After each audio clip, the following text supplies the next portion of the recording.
Good morning mga kaibigan, at ngayon gusto ko lang i-share sa inyo yung karanasan ko dito sa gulong na to.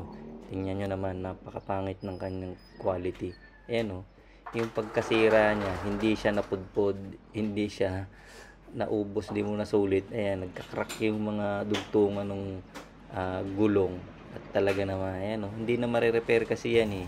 Binili ko lang yan nung December 28 at nakakatatlong kilometro pa lang ako. Hindi talaga sulit yung aking ibinayad. Kaya napilitan tayo magpapalit dahil natakot ako na baka masabugan ng gulong. At ito na nga, tingnan din natin yung doon sa unahan kung anong nangyari. At ganun din nga, unrepairable yung pagkasira ng gulong. Talagang hindi na siya pwedeng pakinabangan pa ulit, papalitin na talaga.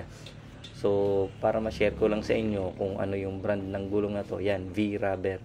Iwasan nyo na lang kasi sabi nung manggagawa ng gulong doon sa shop, ganyan daw talaga yung gulong na yan. Marami nang naging reklamo sa kanya na palitin talaga agad.